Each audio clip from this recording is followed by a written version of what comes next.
Hi, Else here, and in this video we'll be exploring the valuation of accounts receivable at period end using the allowance method. In my last video, I talked about the direct write-off method and how we generally can't use it because it violates both expense and asset elements. I asked what method can we use so our assets are appropriately valued in 2014 and we record our bad debt expense in 2014, the same year as the related revenue.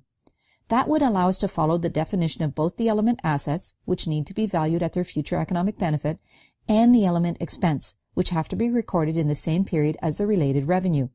I called it the allowance method. Let's look at how it works. Let's assume we're back at December 31st, 2014. Our accounts receivable are $360,000 on the balance sheet.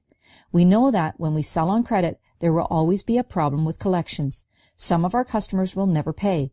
The more we sell on credit, the greater the risk that there will be a problem with collections. Now, we know that some customers won't pay, but on December 31st, 2014, we can't really say which customers won't pay. After all, if we knew for sure that they weren't going to pay us, we'd get rid of these accounts receivable right away.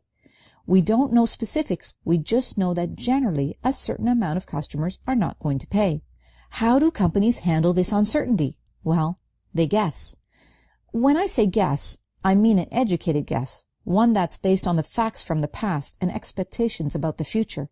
Companies look at their accounts receivable history, at the industry overall, and finally at the economy in order to estimate the amount of accounts receivable that they think won't be collected in the upcoming 12 months.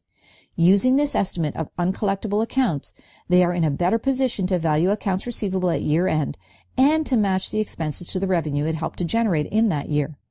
Let's look at an example on how this is done. ABC Company has accounts receivable of $360,000 at December 31st, 2014, and revenues of $1,450,000.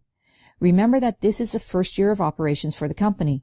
Although management does not have much experience, they use what's happening in their industry and the economy to estimate that $25,000 of the current accounts receivable of $360,000 will not be collected in the upcoming year. What entry should the company make? You might say that ABC Company should decrease their accounts receivable by $25,000, but you would be wrong. We don't know which customers will go bad, so we can't put our estimate against actual customer amounts. When we make an estimate, we can't touch the accounts receivable account. Instead, what we need is a contra asset account, a negative amount that will go against accounts receivable so that, when added together, the accounts receivable is equal to their future economic benefit. That account is called the allowance for doubtful accounts. The short form? AFDA or AFDA. It's a contra asset account similar to the accumulated depreciation account that we learned about on our financial statement video and in our adjusting entry videos. The allowance for doubtful accounts belongs in the element assets because it's a negative asset account.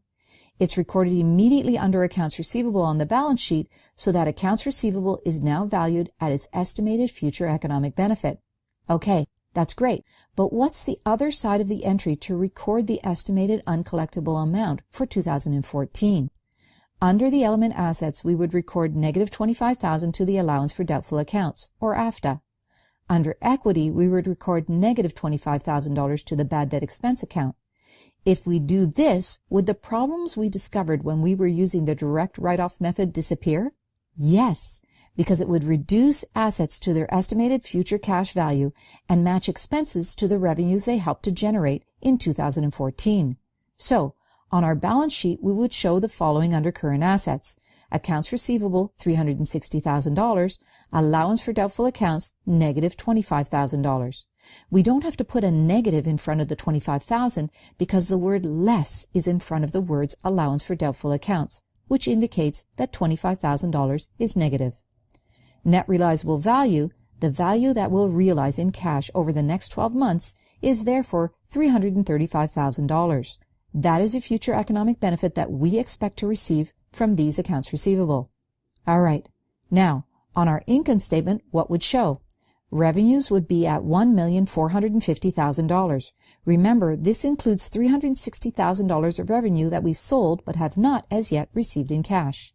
Expenses would include the bad debt expense of $25,000.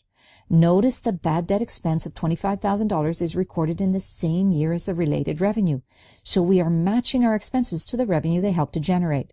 By using the allowance method, we've solved the two problems we had in 2014 and 2015 under the direct write-off method. Using the allowance method, our accounts receivable are at their future economic benefit, and the expenses are in the same year as the revenues they help to generate. Excellent. Moving into the next year, 2015, how will we record write-offs when they happened? And what if a customer pays their accounts receivable after we've written that customer off? Well, that's the topic of our next video.